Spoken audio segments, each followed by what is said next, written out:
There are more images of Queen Elizabeth II than any other person in history. Many of them provoked strong emotions when they were first unveiled. I thought maybe it's going to ruin my career. He was really just concentrating on getting this right first time. If you had portrayed Elizabeth in this way, or Mary Tudor, you would have been executed. The royal portrait is one of the most powerful propaganda tools a monarch possesses. Images of regal power, dominance, and the divine right to rule. That's all very well if you're a king, but if you're a queen, it gets a lot more complicated. I'm going to discover how artists through history have grappled with painting a woman in power and what that tells us about our changing attitudes to female monarchy. This is where you get excited every time, again and again, to be a historian. Are you excited to be a historian at the moment? Well, I am, but I don't know what I'm going to see. How can a queen be a terrifying ruler in an ageing female body? When you've seen photos of her, you can't really knock just a few years off her age. We can't have this airbrushing going on anymore. And how can she ever command the same respect as a king? Look at her. She's a monster with snakes in her hair, and her breasts are long, sagging... Withered.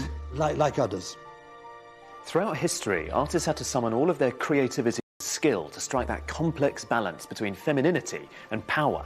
In order to paint a queen, artists had to reinvent the very idea of painting a woman.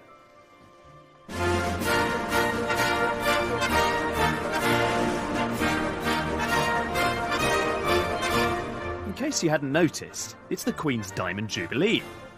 To mark it, the National Portrait Gallery show, The Queen, Art and Image, has been touring the country. It celebrates the diverse portraiture of the last 60 years. The most famous and controversial of them all is barely the size of a postcard. Freud was famous for never ever flattering his sitters, and here he really goes out of his way to avoid accusations of pandering to royalty. We see this burly, quite dumpy, hangdog monarch with what appears to be a 5 o'clock shadow darkening her thick jaw. This could be a granny with a perm just about to pop out for a pint of milk. Any artist who paints the Queen knows that they're vulnerable to controversy and criticism. What is it that makes her so difficult for artists to paint? I've come to the North London suburbs to meet someone with unique insight into the process. This is fantastic, just immediately to give a sense of... The painter and photographer David Dawson was Lucian Freud's assistant for 2 decades until the artist's death last year. How do you feel when you're leafing through? I mean, it must still be It's quite poignant, painful. yeah. It's a good visual diary for me. And Damien. Very entertaining. And is this the dog that you're sitting in front of? Yes, look, Eli posing. See, there he is. How wonderful. In 1999, Freud received some news. The Queen wanted to sit for him. There was this photo before the Queen arrived. Dawson was given permission to document part of the process, which took place over 18 two-hour sittings. For Freud, whose portraits could often take years, it wasn't long. Quite often with Lucian, when he's working in the studio, he has 2 or 3 attempts. So he was really concentrating on getting this right first time. It all began splendidly. He sort of started around the forehead and around her eyes, and Lucian, when he painted, would work in small areas and then build outwards. Well, he'd make that bit quite finished. Yeah, and then... yeah, and then it would just grow. It was a very unusual way of painting. Yeah, it is. It was fascinating to watch. But not everything went quite to plan. Painting the hair with the crown on top, he needed more space in the canvas, so he added another 1.5 or 2 inches onto the top of the canvas. So originally she didn't have a diadem at all? This was always the pose of the Queen, but in the painting it didn't fit. There's also that thing, you know, when does it become a royal portrait or just a straight portrait without the diadem and the tiara? Well, it helps. Yeah. But I think that's where it becomes fascinating, because a monarch, a queen, becomes so bound up with a nation's identity. Yeah. She becomes almost symbolic. Well, maybe that's why he needed the extra bit of canvas with the diadem. You know, it's sort of those 2 ideas. That bit, the crown, is the symbolic monarchy bit. Yeah. The bit underneath is the real person. Yeah, it's breathing and living like all of us. People were critical of this when it came out, partly because they felt that this was not a slap in the face, but that it was quite brutal. Was he conscious of what was being said? Did he care? He didn't care. I mean, he was aware that there's certain criticism against this portrait, but he felt, he couldn't do anything about that. That's what other people thought. It's not what he was thinking. And what do you think? I think it's a serious, very good painting that shows the monarch in the 21st century. It's not 8-foot portraiture that's, glorifying the great and the good. This is a very real person in a unique position that Lucian's very aware of the history that's gone through her family.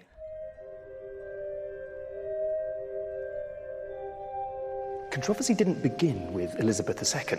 When it comes to making portraits, female monarchs offer some of the trickiest challenges of all, prove an especially explosive and controversial combination. The royal portrait as we know it starts 500 years ago, not with a queen, but a king. In England, at the time of Henry VIII, the idea of a regnant queen was unthinkable. Women were simply considered unfit to rule. Henry VIII didn't have a male heir because 20 years of marriage to Catherine of Aragon had so far only yielded a daughter, Mary. So he was desperate to marry a younger woman. The thing was, the Pope refused to annul his marriage, so Henry's dynasty was in crisis. His solution was radical. Break with Rome and declare himself the supreme head of the Church of England. Henry would replace the Pope. It was a shocking and audacious move, and Henry had to assert his own legitimacy as well as his authority over the church, and to do that, he needed to develop some propaganda, and his secret weapon was the artist, Hans Holbein. By 1536, Holbein had become the king's painter and stayed with him for the rest of his life. Holbein's most powerful portrait of Henry VIII no longer exists because it was destroyed in a fire in 1698. But I think it's a testament to the artist's genius that more than 300 years later, it lives on as the definitive image of the Tudor king.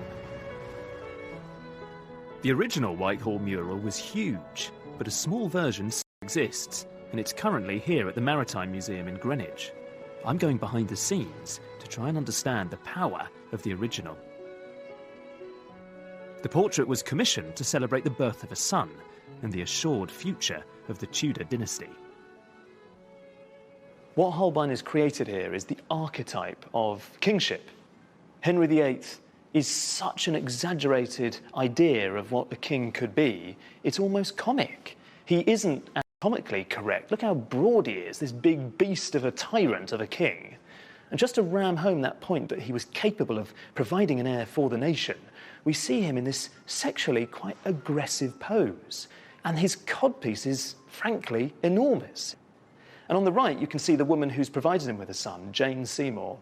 She's painted in a very English tradition of how you present a queen consort. She's more passive than Henry. She doesn't look at us. Her arms aren't wide apart. Instead, they're clasped together demurely, just hovering above her stomach, above her womb, signalling that she's fulfilled her function of providing an heir for the nation. And this image would be tremendously influential. People who saw it was the last word in royal portraiture. This was the benchmark of how you could summon a sense of monarchical authority. But that's very different if you're a ruling queen, if you're a queen regnant. They had to find a new way to present themselves that negotiated a middle path in between this and this. In 1553, his son Edward VI died, and Henry's daughter Mary became England's first queen regnant. She needed a royal portrait, but where on earth should she start? The answers lie deep in the National Archives, hidden in a dusty old box. Check this out. Is this the one we want? Really exciting. This is genuinely a good moment, is it? This is where you get excited every time, again and again, to be a historian. Are you excited to be a historian at the moment? Well, I am, but I don't know what I'm going to see. Well, exactly. That's all part of the fun. Good. We're gloved up. So we're gloved up, ready to go. And this is a document dating from 1553. So this isn't a colourful image, but it is an image that's incredibly powerful. It is, in fact, one of the first pictorial statements of female monarchy. We have here Mary pictured with the full regalia that a king would have worn. The orb and the sceptre, the ermine gown. And in many ways, the significance of this picture is what's going on from the neck up. And she's got her hair loose. Now... Is that significant? It is. You might just think that was the kind of, fashion decision that she made that morning. But actually, it's loaded with significance. Now, a queen consort traditionally would have had their hair down in advance of the coronation that they would have with their husband. And what was the significance of that? Purity. Is it supposed to be I'm a young woman kind of thing? Yeah, in the same way that people would wear, white bridal gowns now. And, of course, the problem for Mary is... Well, she's not just queen consort, she's actually the reigning queen. So what does she do with her hair? Does she wear white and, in that sense, is dressed like a bride? Or does she wear the gown and the ermine, the purple velvet gown that a male monarch would be? So, in a way, really early on, it's quite crude, the imagery. They're just saying, oh, God, what do we do? We've got a queen, we'll just make her look like a king, and she's got long hair because she has to, because she's a woman. Yeah, so it's assertive, but it's ambiguous, I guess. And that's exactly the kind of problem that Mary and those around her are facing. A year later, Mary married the heir to the mighty Habsburg Empire, the future Philip II of Spain. She doesn't look at all happy. Well, she's not happy. I mean, She's staring at him like, you're just kind of on my patch. They're not kind of honeymoon portraits, are they? But this is Mary, and she's in the dominant position of the queen regnant. Philip is in the position of the consort. But the very interesting thing here is the floating crown above and between them. And if I was an Englishman at the time, I would begin to feel a bit angry months after the wedding. Then, let me show you this. See, this is exciting. What do you think I'm going to show you? I think Philip's going to take over. You think he's going to take over? That's my guess. Well, let's see. You tell me. Look at that. Read the portrait for me. He's in the dominant position on, as we look, the left. Mary's, by this point, looking... Well, she's lost the blue of youth, hasn't she? There is still the floating crown, but that sword is clearly much bigger and more powerful than this sceptre. And this is really big stuff. Suddenly Philip has changed size. I mean, what the hell's going on? Who was truly wielding power? Mary or Philip? Perhaps the clue lies in a famous image of Mary commissioned by her father-in-law, Charles of Spain, in 1554. The original was by Antonis More, and this is one of the surviving copies. The important thing about this portrait is less Mary's pale and slightly insipid face, and more that extravagant jewel that she's wearing on her breast that was part of a gift that was given to her by Philip in the summer of 1554, shortly before they got married. So right there in the heart of the image is an emblem of the Habsburg dynasty. Even the pose refers to the Habsburgs because it's reminiscent of a very famous seated pose in familiar portraits by Titian of Philip's mother, Isabella of Portugal. Here you have Mary, the first regnant queen in English history, and rather than looking like a sovereign, she looks like a consort of an entirely different European dynasty altogether. She's been relegated from her status as a queen to that of a bride. Mary's marriage was a political necessity, but it limited her power and her portraits. It was left to her successor to pick up from where she left off.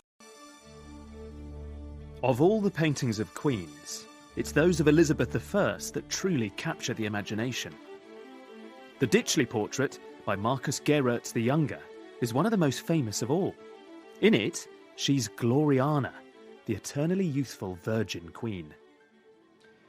The thing about this painting is quite how remarkably strange it really is, because it was painted towards the end of Elizabeth's life in 1592, and she's standing in this supernatural kind of cosmic space with her realm literally laid out at her feet. So she is, compared with the kingdom, colossal. She's in this strange area where she has the elements at her command. There's sunlight to the left, and then there's a thunderstorm, and she can command both. She can summon sunlight, she can banish tempests as she wishes.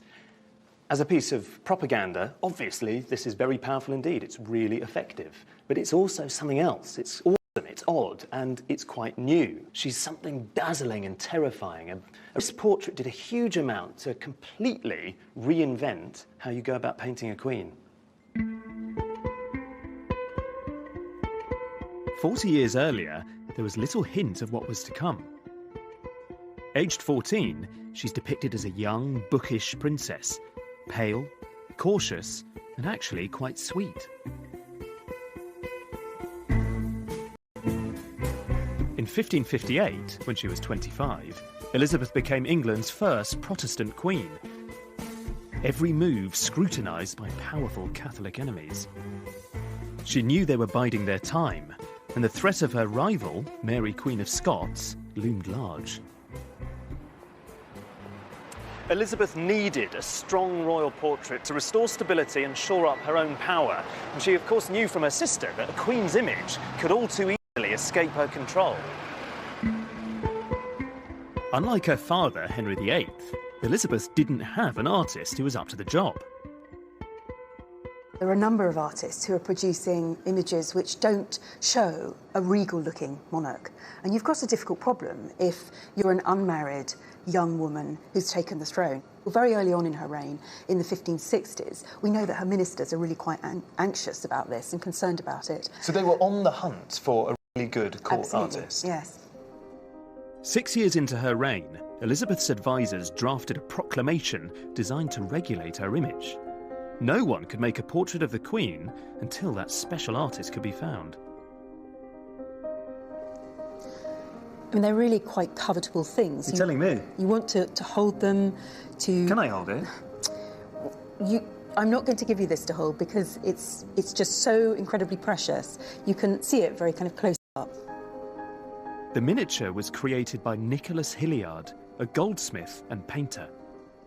We'll get a better look at it if we put it under this microscope, which gives you an amazing view of the Queen's face, the background, the inscription, and the way that he painted her hair and her jewels and the costume. This gives you a real sense of how breathtaking the skill required to make an image like this is. Hugely skilled, yeah. I mean, he's a really, really impressive painter.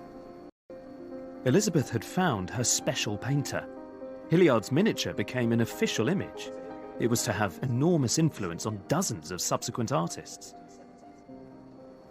This one's called the Phoenix, and this one's called the Pelican, and this is after the jewels that she wears at her chest. And they're two images that are very, very closely related by the same artist. And if you look at the face patterns on these, they're actually identical, but reversed. So this is the same image as this is. Tanya's team had a theory that both portraits, and many others, all derived from the same source, Hilliard's miniature.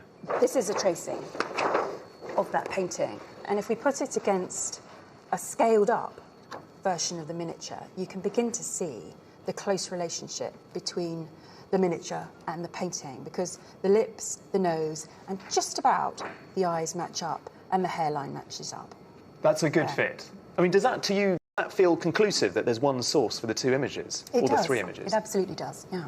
And that we've ended up with other images which use this face pattern again and again and again. The research proves that Hilliard was one of the first artists to be officially sanctioned by the Queen. His face pattern could be disseminated to other painters to copy. It allowed Elizabeth unprecedented control of her image. Her face wasn't the only thing she tried to control in her portraits. Like her father, Elizabeth was obsessed with another aspect of her image: clothes. Thanks. Divine. I'm at Angels Costumiers to meet costume historian Judith Watt. It's beautiful. God, that's nice. I think you're going to recognise this lot. Oh, yes, I see. Yes. Ah. There's a production down here of the painting, so you can compare the two. Yeah, well, it's nothing like, is it? No.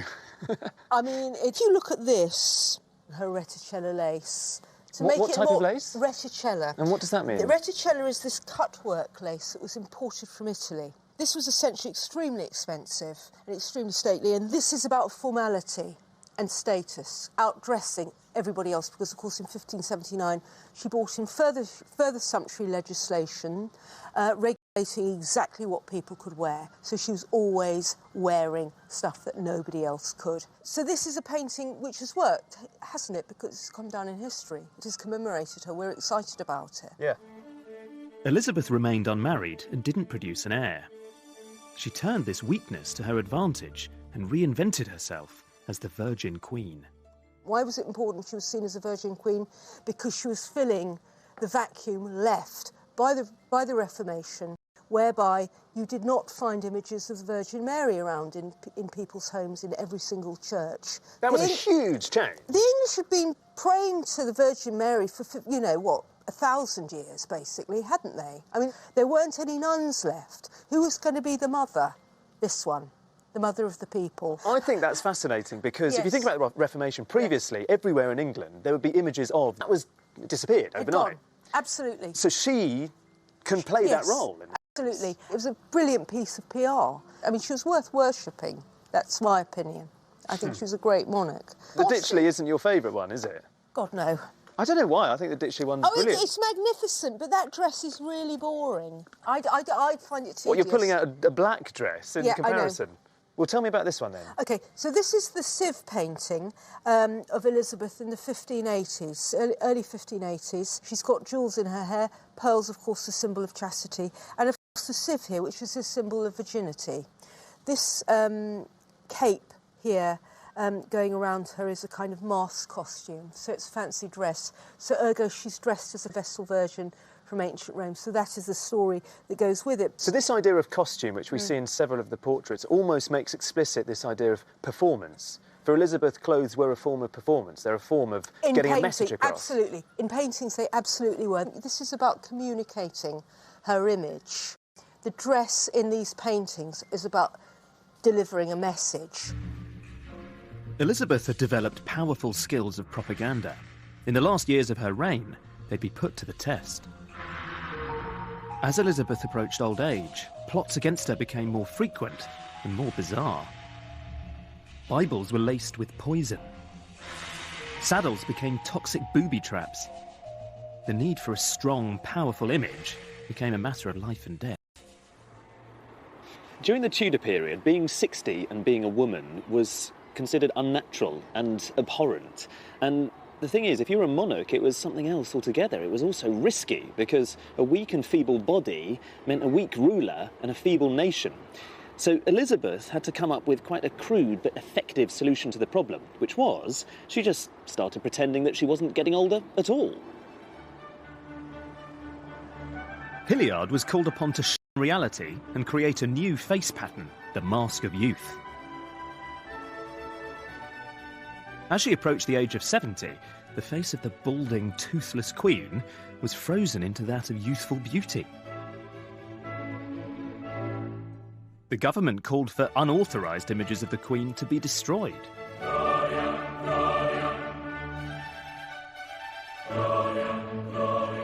It clearly worked.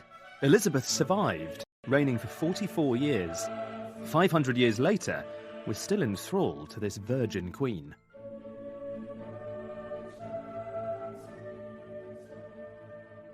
Elizabeth I died in 1603, aged 70. And for nearly 100 years, no other queen regnant ruled over England until Mary madness and all the strangeness of Elizabeth Ditchley portrait.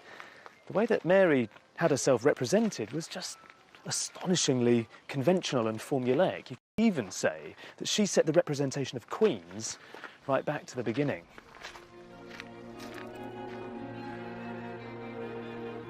In 1688, King James II had alienated the nation with his unpopular Catholic policies.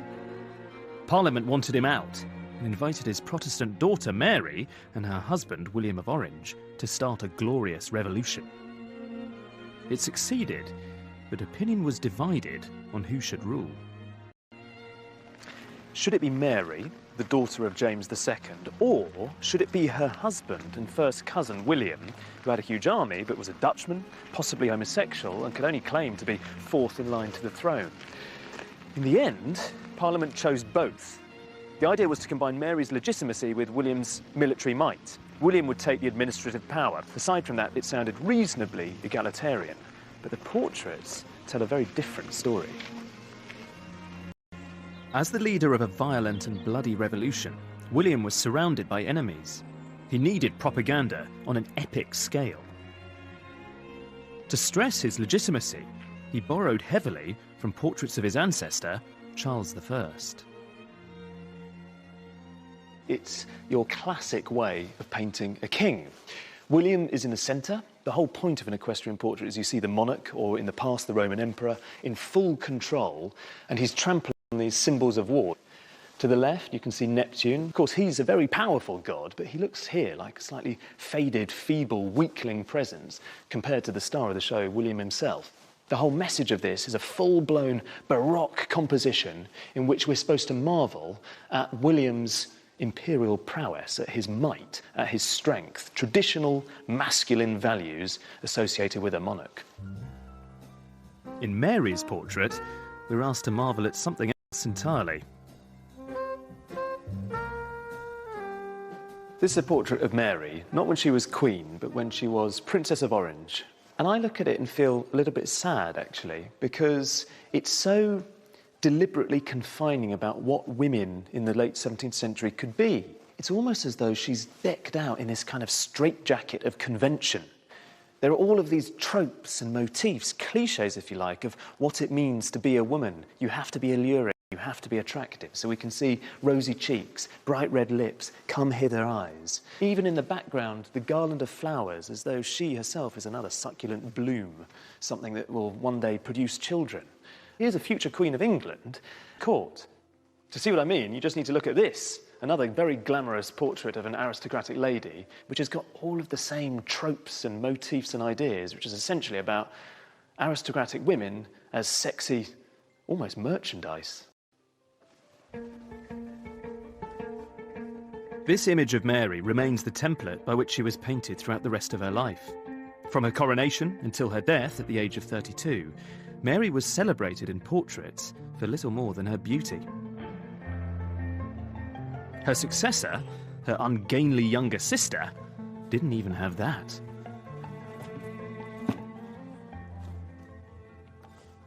So I reckon that most people would be hard-pressed to name this lady, Queen Anne. The thing about Anne is that she has a very bad reputation. Anne's contemporaries noted that she was dull and dim-witted, but her appearance caused abject horror. Obese and notoriously plain, she had a weeping eye and a squint. She was supposedly so ridden with gout that she couldn't even make it to her own coronation. She had to be carried to the ceremony. Let's have a look at this one. But the thing is, she ruled at the beginning of the 18th century, and this woman actually presided over one of the most exciting periods in our nation's history. The reign of Anne coincided with many great achievements. The empire expanded into Europe and America. Architecture flourished as John Vanbrugh built the Baroque masterpiece Blenheim Palace. And literature flowered, with Alexander Pope writing his groundbreaking satire, The Rape of the Lock. While Anne presided over this era of innovation, history hasn't let her claim the credit. It seems her propaganda machine wasn't in the best of shape. In Anne's coronation portrait, she sought to align herself with Elizabeth I, dressing in gold. While Elizabeth was a resplendent virgin queen, the paintings of Anne are remarkably unflattering, and even worse, they're boring. Why is Queen Anne's portraiture so seemingly dull, unglamorous and conventional? Physically, she didn't, I think, look as she might have wanted. Well, so you think she was portrait. anxious about that? Yeah, I think that there would be a real anxiety about portraying that sort of view as a queen to her subjects. It's a pre-photographic age, though. No one need know. That's true, but I think although you want something that's idealised, you also want something that's believable. But it would have been so easy. Like, when you're commissioning official court portraiture, it's supposed to be flattering. It really does seem like she was the visual equivalent of having cloth ears in not understanding that art is brilliant propaganda. When you consider the fact that people must have realised that there was a very real possibility they would inherit the throne. It seems for a queen, at least, beauty matters.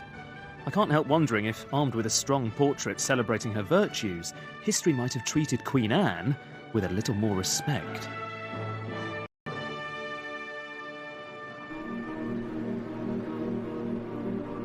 By the late 18th century, the Age of Enlightenment had transformed ideas about women. Queen Charlotte, the wife of King George III, was lauded for her command of culture and science. Yet despite all her many talents, in portraits, once again, it wasn't the Queen's intelligence that was celebrated. Charlotte was a great patron of the arts, as was her husband, who founded this place, the Royal Academy. The painter Johann Zoffany specialised in works that were refined, polished and elaborate. He was quickly spotted by the King and Queen, and this painting was his first royal commission.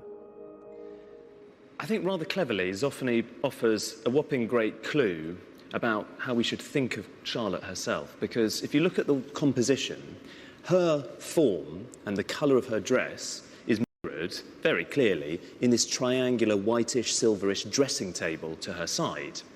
So Zoffany is not stressing her power as a queen consort. Instead, he's stressing her femininity. So I would call the tone of the painting a piece of elegant sycophancy, because it's really well done, but it is an official commission. Unfortunately for her, she wasn't always going to be depicted in such an alluring, elegant and beautiful manner. In reality, contemporaries thought Charlotte exceedingly plain and increasingly ugly. Unluckily, her reign coincided with the golden age of satire. This is a far cry from Zoffany. Look at her. She's a monster with snakes in her hair, long, scaly, and her breasts are long, sagging... withered. Like udders. And she's protecting Pitt's private parts, because it was said of Pitt, who never married, he was stiff with everybody except the ladies. And so here is Charlotte protecting the Prime Minister, but not depicted in at all friendly way. And look how Charlotte is depicted again, with her ragged, jagged teeth. Very ugly. Very, very ugly, with a prominent nose. And this was a depiction of a queen that was never very popular. So she was fair game to satirism? Perfect game. But I'm intrigued about the novelty of suddenly the disrespect paid to a queen, which is something new. If I think you had portrayed Elizabeth in this way, or Mary Tudor, you would have been executed. No question about that. And you would have been executed twice. You would have done Henry VIII that way. No trouble at all. Authority. So this is a reflection of diminished power for the Hanoverian crown. Yes, the Prime Minister of the day was a very, very important figure, and the cabinet was important. And slowly the power was being transferred to those people who had elected mandate. Yet Charlotte was facing more than the loss of mere power. By the late 1780s, her life was at stake. Here is Louis XVI executed in France. And here is the possibility of George III being executed. And here is Charlotte strung up on a lamppost with the Prime Minister in St James's. So there were a number of crises threatening Britain at this time. There were great crises. Yes. There was real possibility of revolution. All the crowned heads in Europe were worried they were going to be guillotined. In France, the King and Queen had alienated their subjects with their overblown absolute monarchy. To survive, the British crown needed a new kind of image, as far away from this as possible. In 1789, Charlotte, still reeling from events in France and her husband's madness, was asked to sit for the artist Thomas Lawrence. Just 20 years old, this awkward young man offended her instantly. Lawrence had a problem on his hands. The Queen insisted on sitting for him while listening to her daughter read to her, but she appeared totally bored and grim-faced and a bit severe. So in a bid to enliven her expression, he asked, not unreasonably, if he could engage her in conversation. But Charlotte considered this a terrible presumption, and she refused to sit for him again. It would take all of Lawrence's innate talent to transform his stony subject into someone who appeared animated and warm. To find out how he did it, I'm going behind the scenes at the National Gallery to meet Larry Keith, Director of Conservation. X-rays reveal Lawrence's charcoal drawing from the first and only sitting. I'll just move this up so you can see. I don't know whether you think it's fanciful, but she looks more bored in the X-ray, and here she's a little bit more alive. I'd certainly agree that there's movement in the mouth and there's a bit of adjustment, particularly the contour of the upper lip, that could be consistent with what we know to be the difficulty he had getting a likeness that was pleasing. It's interesting knowing a little bit about the sitting, and the X-ray allows us to see that transformation. The whole surface is animated and alive. And that's to do with the way he's actually putting paint down, as we can see. Yes, I think the X-ray, to me, suggests the way in which he was able to add a bit of sparkle and to animate from that one sitting. Sparkle's a good word for it. Yeah, absolutely. The thing that interests me about it is this kind of way that he could combine this amazingly expressive bravura brush handling and yet harness that within an image that, was striving for a decorum appropriate to a portrait of the Queen. Every era has to decide where those boundaries lie. It's certainly true that with her hairstyle, it seems. It is a bit mad, eh? King George had missed the point. Thomas Lawrence was a genius. I find it unbelievable that someone who was only 20 created this, because it's been painted with such assurance. There's such an enjoyment in the whole idea of using a brush and oil paints in the first place. But Lawrence has injected everything with this brilliant spirit of informality. Yes, there are the classic tropes and ingredients of good old-fashioned royal portraiture, the big swag of drapery, the sense of a platform, but there's nothing overly grand here. The swag of drapery is just a curtain. She's not really sitting on an elaborate throne. It's just a very plain and simple chair. We're not in the presence of someone who's been allowed to rule by divine right. And if you think about when this was painted, suddenly the informality of the image makes sense, because this dates from 1789. Think of what was going on in France. The Bastille had fallen. All of a sudden, if you were a queen, it was imperative that you didn't look overly extravagant and grand and regal and out of touch. In the last years of their reign, George and Charlotte not only kept their heads, the sober, pared-down monarchy won them new adoration from their people. 50 years later, by the reign of their granddaughter Victoria, the great monarchies of Europe were disappearing fast. Britain, dissenting voices were loudly questioning the very notion of royalty. Victoria took Charlotte's image of a humbled monarchy and ran with it. Queen Victoria was the first ruling female monarch whose children survived childhood. Unlike Charlotte, who was a consort, Victoria had to portray herself as both a mother and a ruler. It was quite a tricky path to negotiate, but Victoria turned that weakness into a strength. She realised that the role of mother is the one trump card a queen has over a king. One painting didn't just transform the idea of the Queen, it delivered her image to a completely new audience. The Royal Family in 1846 by the German artist Franz Xaver Winterhalter. If I'm honest, it's not very fashionable to say you like a painting like this one. It's done in a very suave, quite cosmopolitan 19th century style. Technically, it's a virtuoso piece of painting.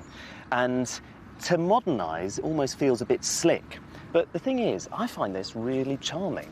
I think it's a wonderful composition because what we see isn't that old tradition of kings and queens in quite stiff, fusty outfits and positions. Rather, we have Victoria and Albert surrounded by their kids. She has her arm around the eldest, Bertie, the future Edward II. And then to the right, you have this really beautiful mini group within the larger group of 3 daughters. Quite a clever detail on Winterhalter's part is that there are 7 people in the group. Only 2 of them look out directly at the viewer, Victoria and the infant. And subtly, Winterhalter is aligning those 2 protagonists. This is about a queen who's as much a mother as she is a monarch. The following year, the painting was displayed at St James's Palace. Lord Palmerston, the future Prime Minister, declared it the finest modern painting he'd ever seen. 100,000 visitors queued to see it. That was just the beginning. Thanks to the revolution in printing, the image would be mass-produced. These were very easy to obtain. There were some print shops that said that 70% of all the sales that they made were of images of Queen Victoria. And domesticity is the idea that the royal family are really trying to project here. Victoria was desperate to court an influential demographic, the middle class, newly furnished with the right to vote. In 1860, she gave permission for the first official set of royal photographs, specifically aimed at her new middle-class fan base. When the first ones went on sale, 60,000 were sold just in the first couple of days. And the wholesale price was 3p a portrait. That isn't really very much, even in the 1860s. It's like you've invited the Queen into your home, and she's there on the mantelpiece, because these are not images of power. The royal family don't want to laud it at this stage. I think that they have reached the conclusion that ordinariness is the key to their survival. As Victoria's reign continued, she reached a new obstacle: her age. After Elizabeth I, no queen had lived beyond the age of 40 until Victoria. Perhaps the secret to her long life was her favourite tipple, Scotch in her claret. Right, cheers. Cheers. Tastes good. I think it tastes good. Obviously, it's got a kick. It's, if you are a drunk, this is a good drink. She probably had one of these to celebrate the Diamond Jubilee. I think she had quite a few, and I think she had quite a few in general. Victoria didn't turn down a little drink. The Diamond Jubilee was a moment of celebration, but it was unsettling to see her age. The big problem, of course, that Victoria is getting so old, and people knew that, and they were panicking about what was going to happen when her son came to the throne. Was everything going to collapse? Was it going to be the end of what they'd known? And she was this great queen. She'd been on the throne for 60 years. By the end of her reign, she was so excited, but underneath it, the empire was crumbling. How could Britannia rule the waves if a quarter of its population lived in destitution? On the continent, Germany was growing ever stronger. The dominance of the empire was no longer assured. How do you show, most of all, that Britain has to be feared? That's the important thing. The rest of the world must still be terrified of Britain and its might. And this was a question that became increasingly greater and more important when she was old, because when you've seen photos of her, you can't really produce those lying Gloriana-type portraits that we have of, say, Elizabeth I, that knock a few years off her age. We can't have this airbrushing going on anymore. They can't diverge too much from what everyone knows she looks like, which is actually, by her older years, pretty plain and pretty cross, really. The last portrait of Queen Victoria is on display in her apartments at Kensington Palace. The artist Heinrich von Angeli deliberately presented her in old age. I find it quite tricky looking at the painting, though, because I don't see necessarily a woman who is radiating imperial virtues and strength and wisdom. I see someone who looks depressed. I think she looks even a little bored and glum in this picture. She's this big, dark mound of melancholy, really. And the whole message of the painting, for me, is that it points out how tricky it is for an artist to reconcile painting a potent queen who's also very old. And I guess if she is meant to be the embodiment of empire, then what she represents is a kind of steadfastness, the fact that the empire is immovable and immutable. And perhaps, if you're anxious about Britain's future, you could take some heart from that. Famous picture of Elizabeth on her coronation day, taken by the society photographer Cecil Beaton. This is a piece of patriotism of old. Elizabeth is wearing the imperial state crown. She's decked out with jewels from every corner of the empire. If you look very closely, you can see the Queen, the new Queen, is wearing these enormous drop pearl earrings. And those earrings actually once belonged to Queen Elizabeth I. He's trying to summon a vision of a new Elizabethan age. So as a piece of visual rhetoric, Beaton's photograph is extremely persuasive, but its DNA, its vocabulary, if you like, owes everything to the queens who preceded Elizabeth II.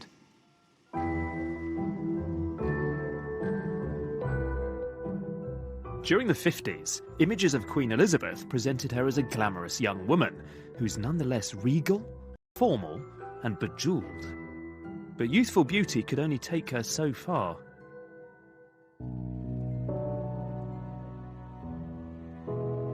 In 1966, the Queen visited Aberfan in Wales after a mining disaster had killed 144 people, mostly children. The Duke described the scene when he first visited the disaster area a week ago. It had taken her 9 days to make the trip, and the Queen was vilified for being remote and out of touch. Her image was out of step with the 60s. She needed to catch up.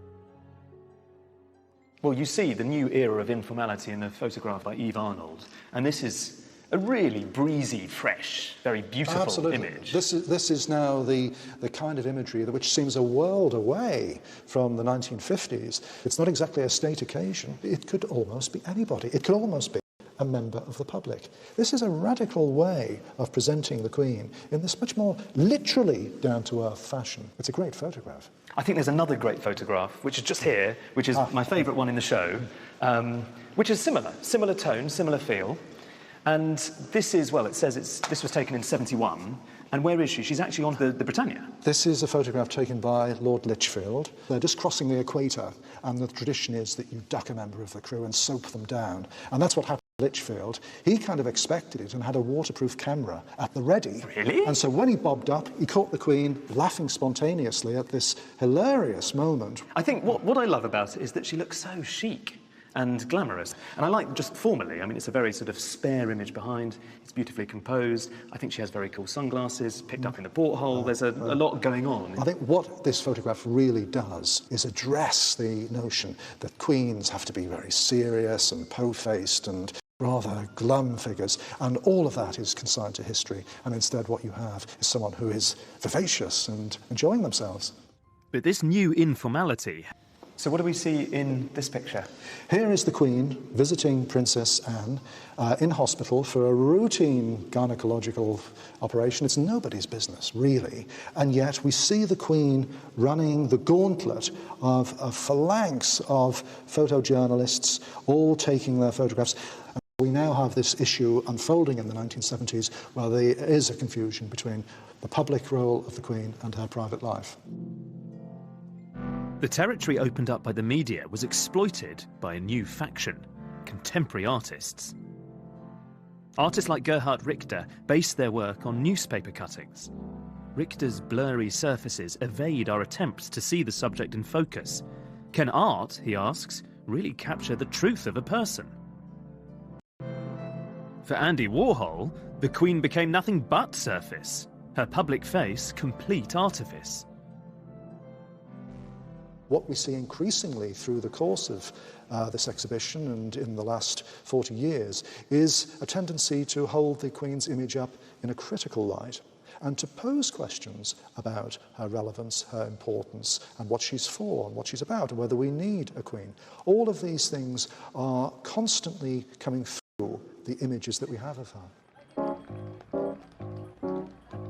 In days gone by, the Queen's predecessors might have retaliated with a strong royal portrait.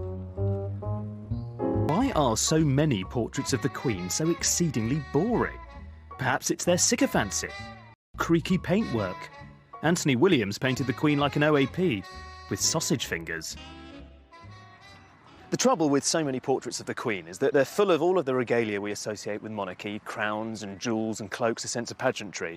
But they don't quite acknowledge that those trappings today feel a bit odd and anachronistic.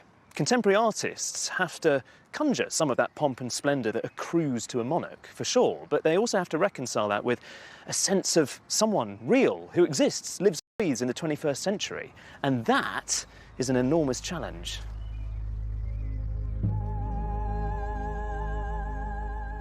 Thomas Struth is one of the leading contemporary artists of his age, photographing cities, families, and science labs with precise, almost forensic detail. He's certainly not known for taking on celebrity commissions. Can I ask you a little bit about what it's like to take on a royal commission like this? Is there a risk, as a contemporary artist taking on this commission, that you might lose credibility almost? All the time. Like us. But yeah, like you. But in the end, I thought I cannot reject because it's will be such an unusual opportunity. Well, what was the appeal? Why did you say yes? It was a possibility to enter the ring of this historical activity and see how far I can go or what my contribution might possibly be. So from the beginning, very self-consciously, you're thinking about the whole tradition of royal portraiture and how this image might fit into that? Yes, of course, yeah. The photograph was taken on an old-fashioned medium-format camera, which gives a vast level of detail, even when the subject's life-size. I think this is a really, really fantastic piece, work of art, which you can't say of many, many royal portraits. I think so many of them are rubbish. I love this one, partly because it isn't overwhelmingly pompous, and it isn't sycophantic, and they feel separate from us and grand, but not too grand, somehow approachable. You could look at them as parents, you could look at them as a representative of the generation. Grandparents? That they are, and they're actually the same age as my parents. Well, so in a sense, you've created a portrait, a sympathetic portrait of a generation that has had its time in a sense, but you're not brutally sort of removing that picture at all. I mean, of course, it's also a strange situation. Because Queen Elizabeth is powerful, more foggy and less determined manners than a queen or the kings of England have been before. So now it's a question of celebrity, fame. It's a very undefined energy. Warhol, all about surface in that sense. Yeah. You, much more about a sense of depth. In the end, it's much more interesting who these people really are. Did you try and reflect that in the picture? Yes, I think so. I reflect on that by showing them very real. So you see the legs of the Queen with the blood vessels, and you see the neck, and you see the hands, and she doesn't look like a normal person because of the surrounding, but she looks like a person who will die one day, and it's a kind of humble portrait in a certain way. Perhaps by acknowledging the Queen's humanity, we can accept her elevated status. As usual with depicting a queen, it's a difficult balancing act. Over 500 years, artists have had to negotiate power and femininity, reconciling the roles of virgin, mother, and wife with being a monarch. In the 21st century, it's become even more complicated. Hierarchical, we're more informal, and thankfully today we no longer feel troubled by a woman ruling over us. And all of that means that contemporary artists now face a new challenge, which is how in the 21st century to go about making a convincing modern portrait, not necessarily of a queen, but of a monarch at all.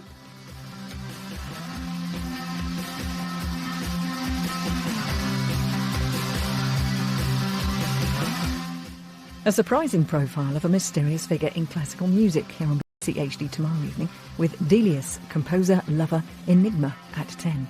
Next, though, it's an extra large helping of QI.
1999, Freud received some news.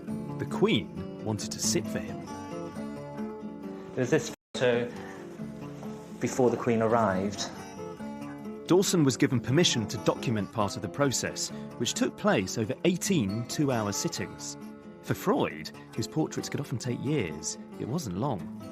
Quite often with Lucian, when he's working in the studio, he has 2 or 3 attempts. So he was really concentrating on getting this right first time. It all began splendidly. He sort of started around the forehead and around her eyes.